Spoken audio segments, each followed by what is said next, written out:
नमस्कार दोस्तों, मैं जीएस तोमर आज की क्लास में रियल नंबर से related topic terminating and non terminating decimal expansion पर डिस्कशन करेंगे। स्टूडेंट देखिए, टर्मिनेटिंग और नॉन टर्मिनेटिंग डेसिमल एक्सपेंशन क्या होता है। टर्मिनेटिंग डेसिमल एक्सपेंशन को डिफाइन करते हैं। देखिए बेटा, टर्मिनेटिंग डेसिमल एक्सपेंशन क्या होता है।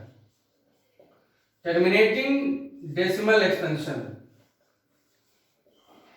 देखिए बेटा, किसी भी रेशनल नंबर के न्यूमरेटर को अगर आप डिनोमिनेटर से डिवाइड करते हैं तो डिवाइड करने पर अगर हमें डेसिमल पार्ट में इंड पॉइंट मिलता है, दैट देखिए इसमें 0.5 इंड पॉइंट का मतलब अब 0.5 के आगे कोई भी डिजिट नहीं मिलेगी। ठीक है, ये कंप्लीट डिवाइड हो जा रहा है, न्यूमरेटर डिनोमिनेटर से अगर कंप्लीट डिवाइड हो रहा है तो ऐसे rational numbers terminating decimal expansion में इंक्लूड किए जाते हैं। एक एग्जांपल और लेते हैं, जैसे बेटा लिखा है 2/5 0.4 1/25 डिवाइड करेंगे 0.04। ठीक है, पॉइंट लगाएंगे 0 बनाएंगे 0 लगाएंगे 0 25 सबको 100। ठीक है, तो इस प्रकार के डेसिमल एक्सपेंशन जो है कहलाते हैं टर्मिनेटिंग डेसिमल एक्सपेंशन। ठीक है, ये आपके टर्मिनेटिंग हो गए। क्या हो गया बेटा? टर्मिनेटिंग डेसिमल एक्सपेंशन कहलाते हैं। ठीक है, दूसरा नॉन टर्मिनेटिंग क्या होता है, जैसे 1/3 लिखा है, 1/3 को आप डिवाइड करें क्या आएगा 0.333333, ये तो आएगा। और इसमें 3 देखो बार बार आ रहा है, 3 बार बार आ रहा है, तो इस प्रकार के डेसिमल डिजिट्स को हम 3 बार या 3 डॉट लिख सकते हैं, 3 बार या फिर 3 डॉट लिख सकते हैं। ये 22/7 इसको अगर आप डिवाइड करते हैं तो 3.14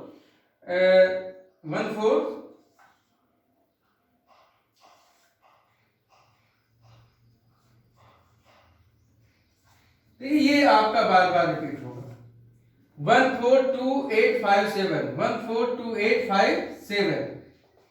ठीक, इसे आप 3.142857 ये लिख सकते हैं। तो देखिए, इस प्रकार के जो रेशनल नंबर होते हैं जिनको डिवाइड करने पर देखिए इंड पॉइंट नहीं मिलता, मतलब कंप्लीटली डिविजिबल नहीं होते, न्यूमरेटर डिनोमिनेटर से कंप्लीटली डिवाइड नहीं होता है, तो ऐसे डेसिमल एक्सपेंशन कहलाते हैं नॉन टर्मिनेटिंग कहलाते हैं। ठीक है, टर्मिनेटिंग को हम रेकरिंग भी कहते हैं, टर्मिनेटिंग नॉन टर्मिनेटिंग को हम बेटा रिकरिंग एंड नॉन रिकरिंग भी कहते हैं। ठीक है, तो ये आपने देखा कि ये टर्मिनेटिंग और नॉन टर्मिनेटिंग डेसिमल एक्सपेंशन को हम कुछ इस तरीके से पता करते हैं। ठीक, लेकिन इसमें देखिए आपने डिवाइड किया है, डिवाइड करोगे तब आपको पता चलेगा, लेकिन कुछ ऐसा आपके पास कोई टेक्निक या फार्मूला है जिससे बिना डिवाइड करे आप पता कर सके कि टर्मिनेटिंग होगा कि नॉन टर्मिनेटिंग, तो उसके लिए हम आपको बताने जा रहे हैं। देखिए क्लास,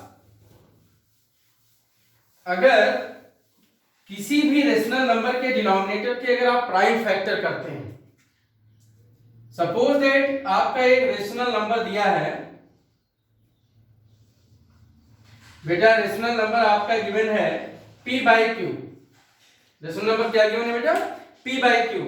तो अब q के अगर प्राइम फैक्टर करते हैं तो q के फैक्टर अगर बेटा 2 की पावर्स में या फिर 5 की पावर्स में या 2 की power m into 5 to the power n के फॉर्म में होते हैं, तो without division you can find any number is terminating और नॉन टर्मिनेटिंग। बिना डिवाइड किए आप ये पता कर सकते हैं कि वो रेशनल नंबर टर्मिनेटिंग होगा कि नॉन टर्मिनेटिंग होगा। अब क्या होगा उसके लिए तो डिवाइड करना ही पड़ेगा, लेकिन ये बता सकते हैं terminating non terminating decimal expansion होगा कि नहीं होगा। ठीक है, अब जैसे अब एग्जांपल लेते हैं, अगर इस फॉर्म में है तो टर्मिनेटिंग, ठीक है, अदरवाइज नॉन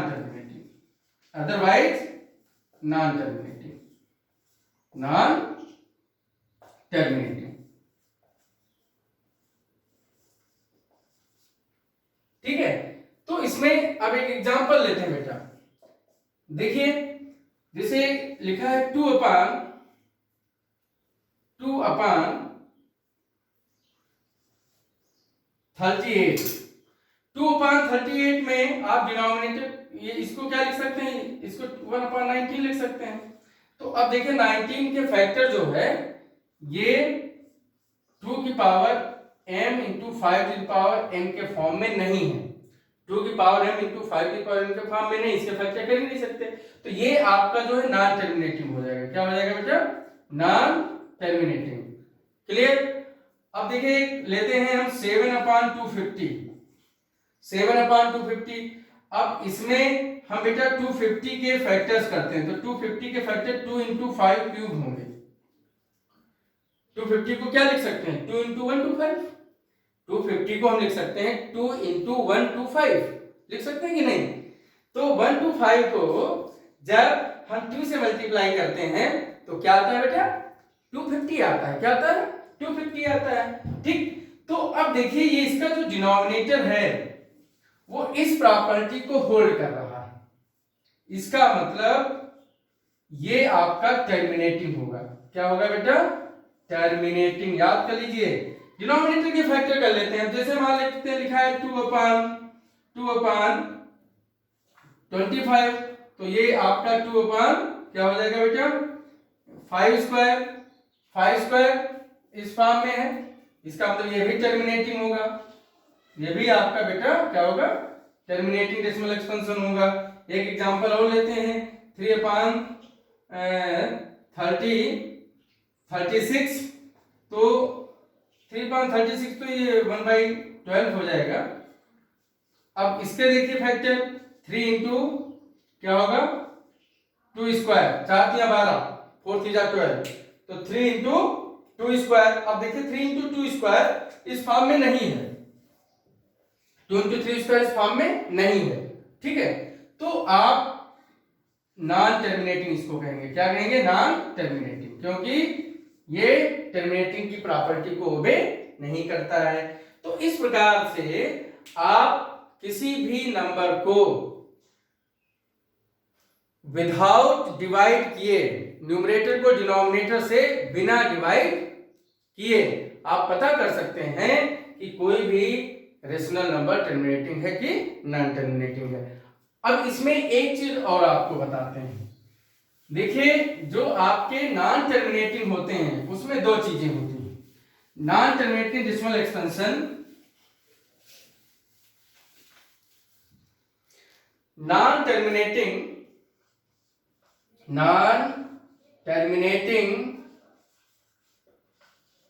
डेसिमल एक्सपेंशन में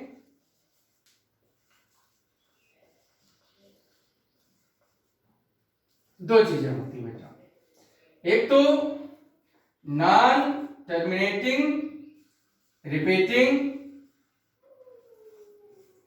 नॉन टर्मिनेटिंग नॉन रिपीटिंग। ठीक है, नॉन टर्मिनेटिंग रिपीटिंग है, नॉन टर्मिनेटिंग नॉन रिपीटिंग। ये क्या है, इसको हम नॉन रिकरिंग और रिकरिंग भी कहते हैं। ठीक है, रिकरिंग है, नॉन रिकरिंग। तो अब देखिए बेटा,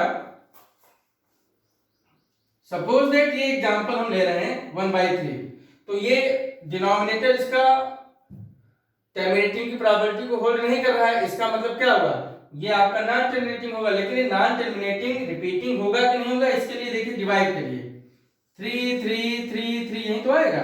तो इसमें देखिए 3 नंबर बार बार रिपीट हो रहा है, 3 नंबर बार बार रिपीट हो रहा है। 22/7, इसका भी मैंने बताया था 3.14, ठीक है, 142,857, 142,857। ये 6 डिजिट बार बार रिपीट होती हैं। तो ऐसे जो आपके डेसिमल एक्सपेंशन होते हैं वो नॉन टर्मिनेटिंग रिपीटिंग कहलाते हैं। और यहां पर जैसे मान लेते हैं, हम लेते हैं नॉन टर्मिनेटिंग नॉन रिपीटिंग में जैसे एग्जांपल लेते हैं 2.1725012 एंड सो ऑन, या 3.10110110 ठीक है, या 7.0150 इस प्रकार से। ठीक, तो इस प्रकार के जो एक्सपेंशन होते हैं वो कहलाते हैं नॉन टर्मिनेटिंग नॉन रिपीटिंग। इसमें देखिए पाई भी आता है। Non terminating non repeating type के जो आपके डेसिमल एक्सपेंशन होते हैं वो इरेशनल नंबर में शामिल किए जाते हैं, ये ध्यान रखिएगा। Non terminating non repeating type के जो डेसिमल एक्सपेंशन होते हैं वो, ठीक है, इरेशनल नंबर की कैटेगरी में आते हैं, इरेशनल नंबर की कैटेगरी में। इसीलिए आपको रियल नंबर में मैंने पढ़ाया था कि जो पाई होता है उसकी एग्जैक्ट वैल्यू 22/7 नहीं होती है।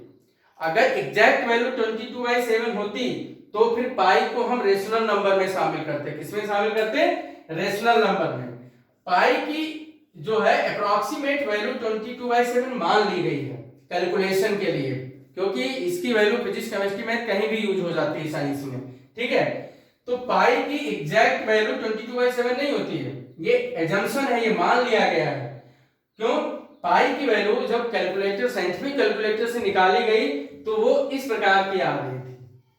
तो इस प्रकार के जो डेसिमल एक्सपेंशन होते हैं वो इरेशनल नंबर की कैटेगरी में आते हैं, इसलिए पाई को इरेशनल नंबर कहा जाता है, 22/7 को रेशनल नंबर कहा जाता है। ठीक, जितने भी non terminating repeating decimal expansion होते हैं उनको हम रेशनल नंबर में कन्वर्ट कर सकते हैं। जितने भी non terminating repeating decimal expansion होते हैं उनको हम रेशनल नंबर में कन्वर्ट कर सकते हैं। ठीक है, जैसे कैसे कन्वर्ट करते हैं ये हम आपको बताते हैं। वेट एक मिनट, पानी पी लें।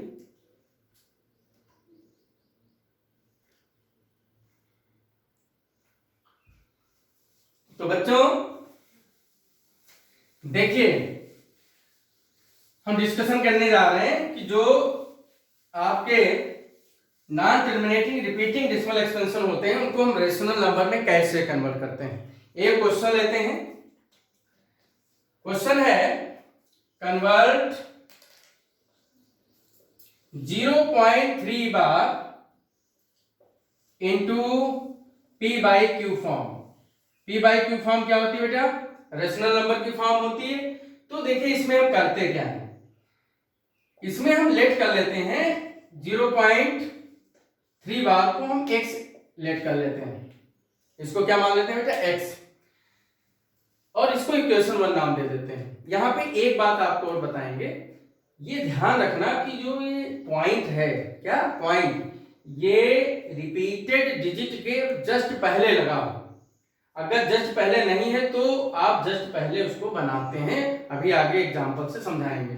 ठीक, अब क्या करेंगे, इसको आप ये भी तो लिख सकते हैं 3 3 3 3 चाहे जितने इनफाइनाइट तक लिखते चले जाइए। अब देखिए क्या रूल होता है, अगर एक डिजिट रिपीट हो रही होती है तो हम दोनों तरफ 10 से मल्टीप्लाई करते हैं। अगर 1 डिजिट रिपीट होती है, देखिए 3 3 3 3 रिपीट हो रहा है, 3 एक डिजिट है, तो हम दोनों तरफ 10 से मल्टीप्लाई करते हैं, रूल होता है ये। तो 10 से मल्टीप्लाई करेंगे तो पॉइंट एक स्टेप आगे बढ़ जाएगा। अगर हम 10 से मल्टीप्लाई करेंगे तो पॉइंट एक स्टेप आगे बढ़ जाएगा बेटा। ठीक, तो अब ये तो चाहे जितने लिखते चले जाओ 3, इसे हम अगेन 3.3 बार लिख सकते हैं, क्योंकि जो डिजिट आपकी रिपीट होती है उस पे बार या डॉट लगा देते हैं। अब बेटा क्या करेंगे, देखिए अब हम सेकेंड इक्वेशन से फर्स्ट को माइनस कर देंगे। ठीक है, relation second minus relation first, 10x minus x equal to 3.3 minus 0.3। तो बेटा जब माइनस करेंगे तो ये 3 आएगा और इधर 9x आ गया, तो x की वैल्यू क्या आ गई 3/9 और इसको देखो 1/3। अभी 1/3 को डिवाइड किया था तो इसी तरीके से आपका आया था कि नहीं आया था? ठीक है, इतनी बात समझ में आ गई आप लोगों को? तो इस प्रकार से डोर ओपन रहने दीजिए, कोई दिक्कत नहीं है, डिस्टर्ब मत करिए। ठीक, x को हम क्या लिखेंगे 1/3। x को क्या लिखेंगे बेटा 1/3। अब बात आती है, अगला एग्जांपल लेते हैं। जैसे बेटा एक क्वेश्चन है 0 पॉइंट या 2.3727272 कहीं ये लिखा हुआ है, तो आप इसको क्या लिख सकते हैं 2.372 बार, 2.372 बार, क्योंकि 7272 बार बार रिपीट हो रहा है। क्लियर? अब आप क्या करेंगे, हम इसको लेट कर लेंगे, x मान लेंगे 2.372 बार, इसको हमने क्या मान लिया, हमने इसको x ले लिया। ठीक है, अब देखिए यहां पर जो पॉइंट है ये रिपीटेड डिजिट के तुरंत पहले नहीं है। मैंने आपसे बताया था कि पॉइंट का रिपीटेड डिजिट के पहले होना जरूरी है, तो पहले नंबर में तो इस पॉइंट को यहां ले जाएंगे। अब पॉइंट को जब एक स्टेप आगे ले जाना होता है तो 10 से मल्टीप्लाई करते हैं। किससे मल्टीप्लाई करते हैं 10 से, तो बेटा 10 से मल्टीप्लाई करेंगे तो 23.72 आ जाएगा। इसको इक्वेशन 1 बना देंगे, इसको इक्वेशन 1 बना देंगे। अब फिर वहीं रूल लगाएंगे, देखिए कितनी डिजिट रिपीट हो रही है, 2 डिजिट रिपीट हो रही। अगर 1 डिजिट रिपीट हो रही होती है तो दोनों तरफ 10 से मल्टीप्लाई करते हैं, 2 डिजिट रिपीट हो रही होती है तो 100 से मल्टीप्लाई करते हैं, 3 डिजिट रिपीट हो रही होती है तो हम 1000 से मल्टीप्लाई करते हैं। तो अब क्या करेंगे, देखिए ये इक्वेशन 1 मानेंगे इसको, क्योंकि यहां पर इक्वेशन 1 उस स्टेप को एज्यूम करेंगे जहां पर पॉइंट रिपीटेड डिजिट के तुरंत पहले हो। ठीक है, अब बेटा क्या करेंगे, हम इस 2 डिजिट रिपीट हो रहे हैं इसलिए हम दोनों तरफ 100 से मल्टीप्लाई करेंगे। 100 से मल्टीप्लाई करेंगे जब, ठीक है, तो क्या आएगा, ये आ जाएगा 7272। ठीक, ये आ गया 1000 x इक्वल टू 2372.72 बार। इसे इक्वेशन सेकेंड मानेंगे। अब रिलेशन सेकेंड को रिलेशन से रिलेशन फर्स्ट को माइनस कर देंगे, तो क्या आ जाएगा 1000x minus 10x equal to, जब ये इसमें से इसको माइनस करोगे तो ये तो आपका 0 हो जाएगा, ये क्या हो जाएगा 0। 12 माइनस 3 9, 6 माइनस 2 4 23, ये आ गया 990 इक्वल टू 2349। तो बेटा यहां से देखिए x की वैल्यू क्या आ गई, x की वैल्यू आ गई 2349/990। तो इस प्रकार से हम किसी भी डेसिमल एक्सपेंशन जो आपका नॉन टर्मिनेटिंग रिपीटिंग होता है उसको हम रेशनल नंबर में कन्वर्ट कर सकते हैं। आज क्लास हम यहीं पे ओवर करते हैं। धन्यवाद।